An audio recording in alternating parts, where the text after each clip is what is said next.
Âgé de 29 ans, Kéré Mitoukou Christ est présumé coupable de coups mortels et de blessures volontaires, respectivement sur une fillette de 9 ans et son petit frère âgé de 7 ans.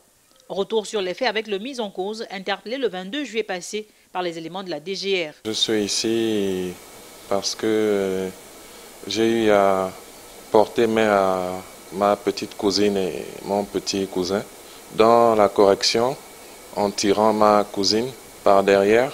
Elle est tombée la nuque la première, donc elle s'est évanouie et ils n'ont pas pu la réanimer à la clinique. On m'a emmené ici parce que j'ai eu à mettre en portée un peu trop. C'est quelque chose qui avait l'habitude de se passer à la maison, à la concession. Donc c'était les enfants de la cour qui défonçaient la porte de mon petit studio. Donc presque chaque jour, ils faisaient un carnage devant la porte, ils bousculaient la porte. Bon, la porte elle est un peu tordue maintenant.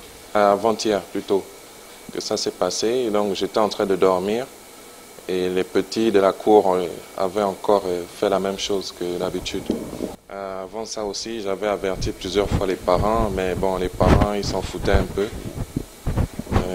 Donc avant-hier, quand je me suis réveillé, j'ai compris qu'ils avaient défoncé la porte, ils avaient joué tout ça devant la porte, les enfants. J'ai décidé de porter correction à ma cousine et mon cousin qui entraînaient les autres enfants de la cour dans le carnage. Ensuite, j'ai donné quelques gifles à mon petit cousin. À en croire les enfants des voisins qui ont assisté discrètement à la manifestation de la fougue de Christ et qui affirment que les victimes ne sont pas les cousins de l'indélicat mais ses voisins, celui-ci aurait plutôt tenu la fillette par les pieds avant de la jeter violemment au sol par la tête. Quelques instants plus tôt, Christ aurait donné une gifle au petit garçon. La violence du coup était telle qu'une des lèvres du garçonnet a été déchiquetée et une de ses dents devenue instable.